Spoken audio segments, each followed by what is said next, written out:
Hello everyone, welcome to Global Online. This is Ankita सोद। Waste Bengal set examination के paper 1 preparation में आज हम कवर करेंगे सैम्पलिंग इन रिसर्च। अगर आप लोग सिलेबस देखोगे तो सैम्पलिंग नाम का टॉपिक आपको कहीं भी नहीं मिलेगा। लास्ट लेक्चर में जो हमने रिसर्च के स्टेप्स डिस्कस किए थे उसी में एक इंटरनल पार्ट होता है सैम्पलिंग, जो कि एग्जामिनेशन के लिए एक बहुत ही ज़्यादा इंपॉर्टेंट टॉपिक है। इस वीडियो में मैं डिटेल में आपको बताऊंगी कि सैम्पलिंग क्या होता है, क्यों इसको यूज किया जाता है और कैसे इसको रिसर्च में हम यूज कर सकते हैं। एंड इसी के साथ इसके नेक्स्ट लेक्चर में हम सैम्पलिंग के डिफरेंट टाइप्स को रियल लाइफ एग्जांपल्स के साथ डिस्कस करेंगे। आगे बढ़ने से पहले आपको बता देना चाहती हूँ कि एग्जाम क्वालिफाई करने के लिए पेपर 1 प्रिपरेशन पर ध्यान देना बहुत जरूरी है। इसमें आप आसानी से 75 प्लस स्कोर कर सकते हो अगर आप एक स्मार्ट प्रिपरेशन को फॉलो करते हो। एंड इसके लिए कंप्लीट कोर्स हमने लॉन्च किया है जो कि एग्जामिनेशन के डिफिकल्टी लेवल और लेटेस्ट पैटर्न को ध्यान में रखते हुए ही बनाया गया है। इसमें हम कंप्लीट पेपर 1 के फुल सिलेबस वीडियो लेक्चर्स आपको देते हैं, बहुत ही सिंपल लैंग्वेज में रियल लाइफ एग्जाम्पल्स के साथ, बहुत ही ज्यादा इंटरेस्टिंग वे में यहाँ पर आपके सारे कॉन्सेप्ट्स क्लियर करवाने की मैं श्योरिटी देती हूँ। साथ ही फुल सिलेबस नोट्स आपको पीडीएफ फॉर्मेट में मिलेंगे जिसको आसानी से अपने मोबाइल फोन में भी डाउनलोड करके आप पढ़ सकते हो। फुल सिलेबस मॉक टेस्ट में आपको 60 से भी ज्यादा मॉक टेस्ट मिलेंगे दोनों लैंग्वेजेस में, एंड इसमें से as it is questions exam में आते हैं। एंड ये मॉक टेस्ट अगर आप लोग अटेम्प्ट कर लेते हो तो डेफिनेटली आप लोग एग्जामिनेशन में अच्छा स्कोर कर सकते हो। एंड साथ ही 2000 प्लस एमसीक्यू क्वेश्चन बैंक में आपको मिलते हैं previous year questions, most repeated questions and most expected questions. तो हर एक क्वेश्चन के सॉल्यूशन के साथ आपको डिटेल में एक्सप्लेनेशन भी दी जाएगी ताकि रिवीजन के दौरान भी आपके सारे कॉन्सेप्ट्स क्लियर हो जाएं। ये सभी क्वेश्चंस रिवीजन में आपको बहुत हेल्प करते हैं। सो गिवन व्हाट्सएप नंबर्स पर कांटेक्ट करके आज ही इस कोर्स को ज्वाइन कर लीजिए। इसके लिए आपको सिर्फ एक ही बार फीस देनी है, 2000 रुपए। एग्जाम तक ये फीस वैलिड रहेगी, ये कोर्स वैलिड रहेगा।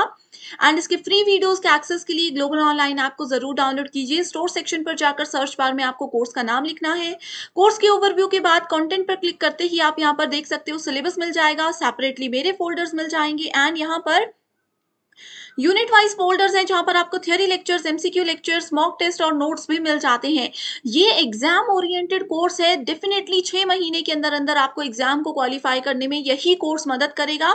सो गिवन नंबर्स पर कांटेक्ट करके आप इस कोर्स की पूरी जानकारी जरूर ले सकते हो। जैसे कि हमारा आज का टॉपिक है सैम्पलिंग, तो सैम्पलिंग क्या होता है इसकी मेन डेफिनेशन पे जाने से पहले मैं आपको एक एग्जाम्पल की हेल्प से चीज समझाना चाहती हूँ, ठीक है। जैसे एग्जाम्पल में बोला गया है, if you are researching the opinions of student in your university you could survey a sample of 100 students. अब एक यूनिवर्सिटी में मान लीजिए कि 10,000 स्टूडेंट्स हैं एंड किसी एक पर्टिकुलर टॉपिक पे आप रिसर्च कर रहे हो, ठीक है। सो आप क्या करोगे, इन 10,000 स्टूडेंट्स में से 100 स्टूडेंट्स को आप लोग अलग से सिलेक्ट करोगे। इस चीज़ को बोला जाता है सैंपल। सो यहाँ पे दो टर्म्स यूज की गई हैं, एक है पॉपुलेशन जो कि ये है total number of students in your university, ठीक है, एंड सैंपल होता है इसमें से आप लोगों ने किस तरह से एंड कितने स्टूडेंट्स को सेलेक्ट किया सो दैट आप लोग क्वेश्चंस पूछ सको एंड अपनी रिसर्च को शुरू कर सको, ठीक है। अब जैसे होता है ना, कई बार आप लोगों ने देखा होगा पब्लिक में जा करके क्वेश्चंस पूछे जाते हैं किसी टॉपिक को लेकर के, ठीक है। तो ये सब चीज़ें सैम्पलिंग के अंदर आती हैं। अगर मान लीजिए कि मुझे किसी सोशल वर्क से रिलेटेड मैं रिसर्च कर रही हूँ, तो मैं ये पॉपुलेशन में से सैंपल कैसे कलेक्ट करूँगी, मैं ऐसे लोगों को सेलेक्ट करूँगी जो कि ऑलरेडी सोशल वर्क करते हैं, ठीक है, या फिर मैं कुछ ऐसे लोगों को सिलेक्ट करूंगी, जैसे मैंने 100 लोग सेलेक्ट कर लिए जो कि सोशल वर्क करते हैं एंड उनके हम जानना चाहेंगे कि क्या व्यूज़ हैं इस बारे में। एंड इसके अलावा मैं 100 लोग ऐसे भी सिलेक्ट कर सकती हूँ जो कि कभी भी जिन्होंने सोशल वर्क नहीं किया है, तो हम उनका रीज़न, उनका पॉइंट ऑफ व्यू भी जानना चाहते हैं। तो ये होता है टोटल पॉपुलेशन में से हम लोग कुछ लोगों को सिलेक्ट करते हैं। किस बेसिस पे करते हैं, क्या हमारा एम होता है इन लोगों को सिलेक्ट करने का, that is called sampling. So officially sampling की यहाँ पे मैंने 4 डेफिनेशंस लिखी हैं जो कि एग्जामिनेशन पॉइंट ऑफ व्यू से बहुत इंपॉर्टेंट है। So sampling means selecting the group that you will actually collect data from in your research, ठीक है। कुछ ऐसे ग्रुप को सेलेक्ट करना जिनसे कि इंक्वायरी करके हम लोग अपने रिसर्च के बारे में एक्चुअल डेटा कलेक्ट कर सकें, ठीक है। अब जैसे मैंने सोशल वर्क का एग्जाम्पल दिया, अगर मुझे उसके बारे में कुछ जानना है, ठीक है, जैसे मान लीजिए कि हमने कोविड-19 अभी अभी फेस किया है, ठीक है, सो उससे रिलेटेड अगर मैं कोई रिसर्च कर रही हूँ तो मैं किन लोगों को कलेक्ट करूँगी, किन लोगों को एज अ सैम्पल सेलेक्ट करूँगी? मैं उन लोगों को सिलेक्ट करूँगी जिनको कोरोना एक्चुअल में हुआ था, सो दैट हम उनसे उनकी फीलिंग्स जान सकें, देख सकें कि उन्होंने क्या क्या चीज़ें फेस की हैं। तो इस चीज़ को बोला जाता है सैम्पलिंग। तो सैंपल के रूप में हम लोगों को किस बेसिस पे सेलेक्ट करते हैं, that is very important. And इसके बहुत ज़्यादा टाइप्स होते हैं जो कि एग्जामिनेशन पॉइंट ऑफ व्यू से बहुत इंपॉर्टेंट होते हैं, ठीक है। सो सेकेंड स्टेटमेंट बोलती है कि generally sampling allows researchers to obtain enough data to answer the research question without having to query the entire population, saving time and money, ठीक है। सो यहाँ पे पूरी पॉपुलेशन, जैसे यहाँ पे 10,000 स्टूडेंट्स थे, ठीक है, तो 10,000 लोगों को अगर हम पूछते तो बहुत ज़्यादा टाइम लगता। एंड आधे से ज़्यादा इसमें ऐसे होते जो कि जिनको शायद उस टॉपिक के बारे में पता ही नहीं था, ठीक है। अब जैसे मुझे सोशियोलॉजी वाले स्टूडेंट्स को अगर मैं पूछूंगी तो वही इस चीज़ के बारे में बता सकेंगे, ठीक है। जो पर्टिकुलर फील्ड से रिलेटेड कैंडिडेट्स होते हैं उनको हम सेलेक्ट करते हैं as a sample. Next definition बोलती है कि sampling is a process that is used in statistical analysis in which a predetermined number of observations are taken from a large population, ठीक है। तो ये स्टैटिस्टिकल एनालिसिस होता है जहाँ से बहुत बड़े ग्रुप से हम कुछ नंबर ऑफ पीपल को सेलेक्ट करते हैं एज अ सैम्पल।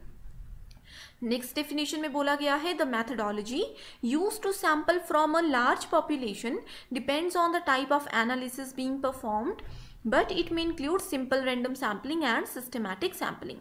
तो यहाँ पे simple random and systematic sampling की बात की गई है। ये दोनों ही टाइप्स होते हैं सैम्पलिंग के, ठीक है, जो कि बहुत इंपॉर्टेंट है। सो एग्जाम में एक क्वेश्चन जो है इस वीडियो से ज़रूर पूछा जाएगा, जो कि सैम्पलिंग का बेसिक इंट्रोडक्शन, उसके टाइप्स एंड एग्जाम्पल्स हैं।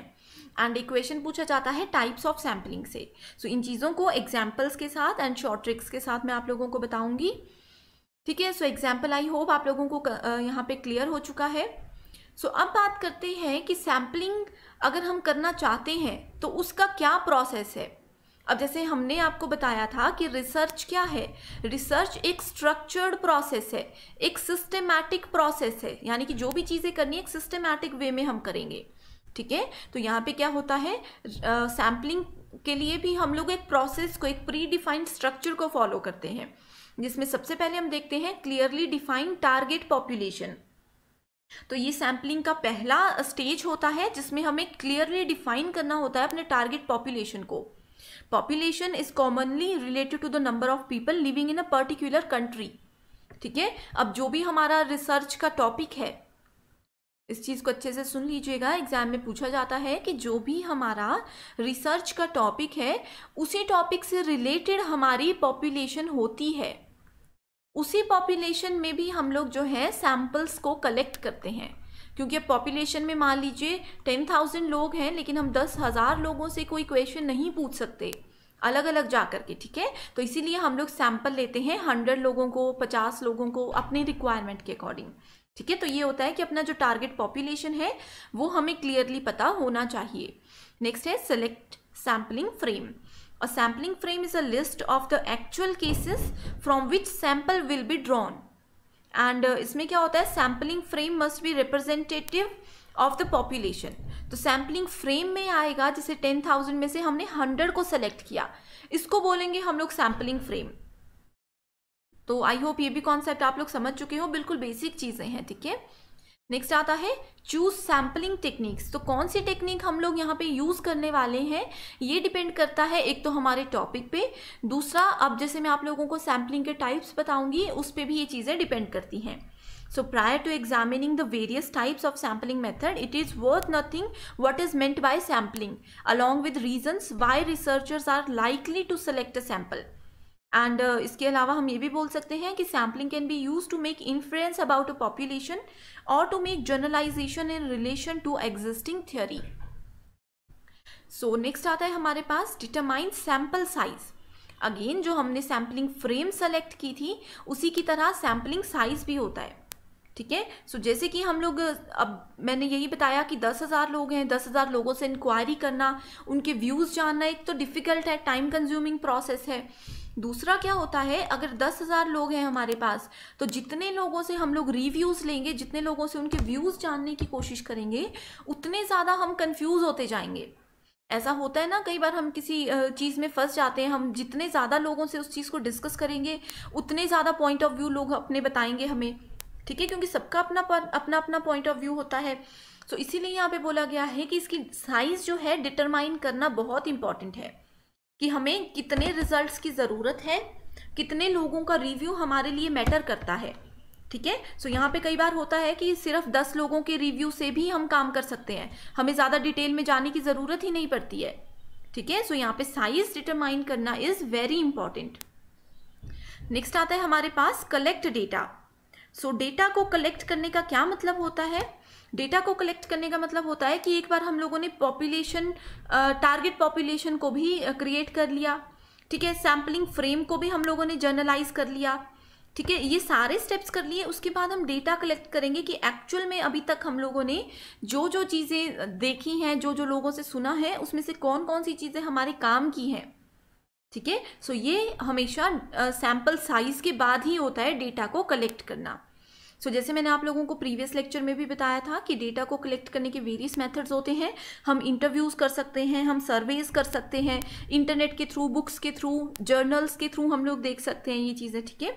नेक्स्ट आता है एसेस रिस्पॉन्स रेट, यानी कि जो चीज़, जिस चीज़ की एक्चुअल में हम लोगों को रिक्वायरमेंट थी, क्या उस चीज़ को हमने पाया है। So response rate is the number of cases agreeing to take part in the study. अब जैसे मान लीजिए 10,000 में से मैंने 100 लोगों को सोचकर चली थी कि मैं 100 लोगों से जो है सैंपल कलेक्ट करूंगी, लेकिन यहाँ पे एक्सेस रिस्पॉन्स रेट आता है कि 100 में से आखिर कितने लोग माने हैं sample as a sample work करने के लिए। So these cases are taken from original sample and in reality most researchers never achieve a 100% response rate.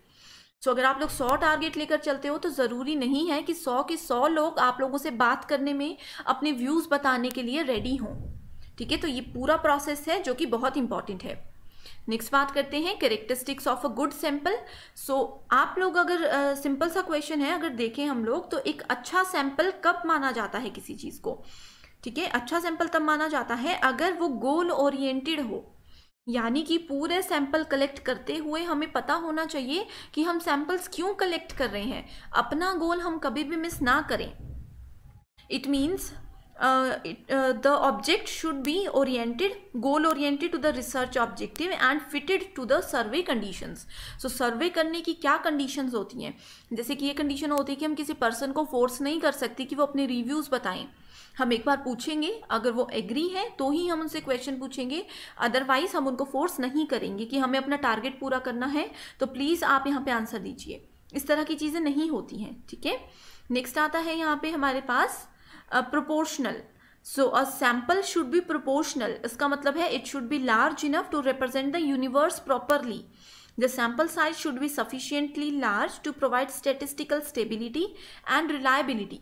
तो यहाँ पे जितने ज़्यादा लोगों का रिव्यूज़ हम लेंगे, हम कंफ्यूज तो हो सकते हैं, लेकिन उस चीज़ की अगर स्टेटिस्टिकल व्यू हमें बताना होगा तो उसके लिए ज़्यादा लोगों के रिव्यूज़ की ही ज़रूरत होती है। The sample size should be give accuracy required for the purpose of particular study. Next आता है random selection. A sample should be selected at random and this means that any item in the group has a full or equal chance of being selected and included in the sample. तो कई बार sample में ऐसा होता है कि 100 लोगों में से हमें 10 सेलेक्ट करने हैं, तो रेंडमली हम सेलेक्ट कर सकते हैं। तो 100 के 100 लोगों को 100% इनकी जो है चांस है कि इनका सिलेक्शन हो सकता है। ये प्रोबेबिलिटी सैम्पलिंग के कैटेगरी में आता है, ठीक है। So this makes the selection sample truly representative in character. So next बात करते हैं इकोनॉमिकल, ठीक है। इकोनॉमिकल सैंपल यहाँ पे मैंने लिखा नहीं है, इसका कैरेक्टरिस्टिक्स में ये आता है कि sample should be economical and the objective of survey should be achieved with minimum cost and effort. तो इकोनॉमिकल यानी कि ज़्यादा पैसा भी हमें सर्वे में खर्च नहीं करना है, ठीक है। प्रैक्टिकल का मतलब है कि जो भी सैंपल हम कलेक्ट करते हैं वो प्रैक्टिकल होना चाहिए, क्वेश्चन अंडरस्टैंडेबल होना चाहिए पब्लिक के पॉइंट ऑफ व्यू से। ऐसा नहीं है कि पब्लिक हमारा क्वेश्चन ही नहीं समझ पा रही है, ठीक है। Actual information provider, A sample should be designed so as to provide actual information required for the study and also provide an adequate basis for the measurement of its own reliability. तो ये सभी characteristics हैं of a good sample. Next अब बात करते हैं sampling जो है उसके दो टाइप्स होते हैं। वैसे तो बहुत टाइप्स होते हैं लेकिन मेजरली दो टाइप्स होते हैं एंड इन्हीं टाइप्स को आगे जो है डिवाइड किया जाता है डिफरेंट सेक्शंस में, ठीक है। सो पहला टाइप है प्रोबेबिलिटी सैम्पलिंग एंड दूसरा है non probability sampling. So probability sampling involves random selection, ठीक है। रैंडमली हम किसी भी चीज़ को उठा सकते हैं, 100 में से रैंडमली कोई भी 10 लोगों को हम पिक कर सकते हैं, ठीक है। That allow you to make strong statistical inference about the whole group, ठीक है। And non probability sampling involves non random selection based on convenience और other criteria allowing you to easily collect the data. So जैसे कि probability non probability का example मैंने आपको बताया था कि अगर हम लोग सोसाइटी से रिलेटेड सोशल वर्क से रिलेटेड कोई सर्वे कर रहे हैं तो यहाँ पे हम किन लोगों को सेलेक्ट करेंगे जो कि एक्चुअल में सोशल वर्क करते हैं, जिनको इस चीज़ का एक्सपीरियंस है। एंड प्रोबेबिलिटी सैम्पलिंग में हम लोग रैंडमली लोगों को उठाएंगे एंड उनसे पूछेंगे कि क्या आप सोशल वर्क करते हो, और इस तरह से वहाँ पे चीज़ें काम करती हैं, ठीक है। सो यहाँ पे हमारे पास प्रोबेबिलिटी एंड नॉन प्रोबेबिलिटी को फर्दर डिवाइड किया जाता है। फॉर एग्जाम्पल प्रोबेबिलिटी के 4 टाइप्स होते हैं, simple random sampling, systematic sampling, stratified sampling and cluster sampling, ठीक है। एंड उसके बाद आता है हमारे पास नॉन प्रोबेबिलिटी सैम्पलिंग। इसके भी फर्दर 4 टाइप्स होते हैं, convenience sampling, purposive sampling, snowball sampling and quota sampling. So ये 8 टाइप्स है सैम्पलिंग के जो कि बहुत इंपॉर्टेंट है। इन 8 के 8 टाइप्स को रियल लाइफ एग्जाम्पल्स के साथ हम लोग नेक्स्ट वीडियो में देखेंगे। सो आप पेपर 1 के साथ साथ पेपर 2 प्रिपरेशन पर भी फोकस कीजिएगा। एग्जाम ओरिएंटेड वे में कंप्लीट स्टडी मटेरियल हम आपके लिए लेकर आए हैं जिसमें आपको फुल सिलेबस नोट्स और एमसीक्यूज मिलेंगे। इसमें आपको previous year questions, most repeated questions और एक्सपेक्टेड क्वेश्चंस हम देते हैं जिसमें से एज इट इज क्वेश्चंस हर बार एग्जाम में पूछे जाते हैं। ये स्टडी मटेरियल ना सिर्फ एग्जाम क्वालिफाई करने में आपको मदद करता है बल्कि इसके बाद इंटरव्यू को क्वालिफाई करने में भी आपको बहुत हेल्प करेगा। सो सब्जेक्ट्स की लिस्ट आपके सामने है, इसमें से अपना पेपर 2 सब्जेक्ट सेलेक्ट कीजिए एंड गिवन व्हाट्सएप नंबर्स पर कांटेक्ट करके आप इसको आज ही ज्वाइन कर सकते हो। इसके लिए आपको सिर्फ एक ही बार फीस देनी है 1280 रुपए। एंड मैं आपको श्योरिटी देती हूँ कि जब तक एग्जाम क्लियर नहीं हो जाता, इंटरव्यू क्लियर नहीं हो जाता, तब तक आप इसका बेनिफिट उठा सकते हो। So thank you so much everyone for watching this video and I wish you all the very best.